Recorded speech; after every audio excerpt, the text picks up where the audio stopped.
जय लक्ष्मी नारायण। जय महालक्ष्मी। मार्गशीर्ष मास के शुक्ल पक्ष की नवमी तिथि यानी आज महानंदा नवमी का व्रत है। इस दिन विधि विधान से माता लक्ष्मी की पूजा अर्चना की जाती है और व्रत रखा जाता है। यदि किन्हीं कारणों से आपके पास सुख समृद्धि धन और वैभव की कमी है तो यह व्रत करने से माता लक्ष्मी इन सभी कमियों को दूर कर देती है। इस दिन व्रत रखने और दान करने से दरिद्रता दूर होती है। असहाय लोगों को दान करने से विष्णु लोक की प्राप्ति होती है। व्रत की क्या विधि है, आइए जानते हैं। नवमी से एक दिन पूर्व सात्विक आहार ले। नवमी की सुबह स्नान आदि से निर्वृत्त होकर व्रत और पूजा का संकल्प करें। इसके पश्चात स्वच्छ वस्त्र धारण करके पूजा स्थल पर माता लक्ष्मी की मूर्ति स्थापित करें। उनको अक्षत, फूल, धूप, गंध आदि से विधि पूर्वक पूजन करें। पूजा स्थान पर एक अखंड दीपक जलाएं। ओम ह्रीं मां लक्ष्मी नमः मंत्र का जाप करें। पूजा के अंत में माता लक्ष्मी की आरती करें। माता लक्ष्मी को बतासे और मखाने का भोग लगाएं।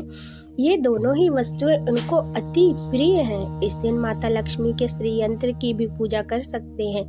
इस दिन माता लक्ष्मी की पूजा करने और पूजा के पश्चात असहाय लोगों को दान देने से भगवान विष्णु प्रसन्न होते हैं। उनकी कृपा प्राप्त होने के साथ ही उस भक्त को विष्णु लोक में स्थान भी प्राप्त होता है।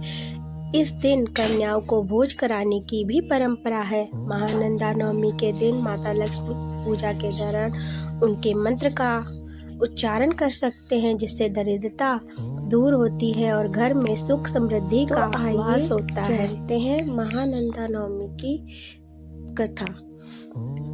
श्री महानंदा नवमी व्रत की पौराणिक कथा के अनुसार एक समय की बात है कि एक साहूकार की बेटी पीपल की पूजा करती थी। उस पीपल में लक्ष्मी जी का वास था। लक्ष्मी जी ने साहूकार की बेटी से मित्रता कर ली। एक दिन लक्ष्मी जी ने साहूकार की बेटी को अपने घर ले जाकर खूब खिलाया पिलाया और ढेर सारे उपहार दिए। जब वो लौटने लगी तो लक्ष्मी जी ने साहूकार की बेटी से पूछा कि तुम मुझे कब बुला रही हो। अनोने भाव से उसने लक्ष्मी जी को अपने घर आने का निमंत्रण तो दे दिया, किंतु वह उदास हो गई। साहूकार ने जब पूछा तो बेटी ने कहा कि लक्ष्मी जी की तुलना में हमारे यहाँ तो कुछ भी नहीं है, मैं उनकी खातिरदारी कैसे करूँगी। साहूकार ने कहा कि हमारे पास जो है हम उसी से उनकी सेवा करेंगे। फिर बेटी ने चौका लगाया और चौमुख दीपक जलाकर लक्ष्मी जी का नाम लेते हुए बैठ गई। तभी एक चील 9 लखा हार लेकर वहां डाल गया। इसके बाद उसे बेचकर बेटी ने सोने का थाल, साल दुसाला और अनेक प्रकार के व्यंजनों की तैयारी की और लक्ष्मी जी के लिए सोने की चौकी भी लेकर आई। थोड़ी देर के बाद लक्ष्मी जी गणेश जी के साथ पधारी और उसकी सेवा में प्रसन्न होकर सब प्रकार की समृद्धि प्रदान की।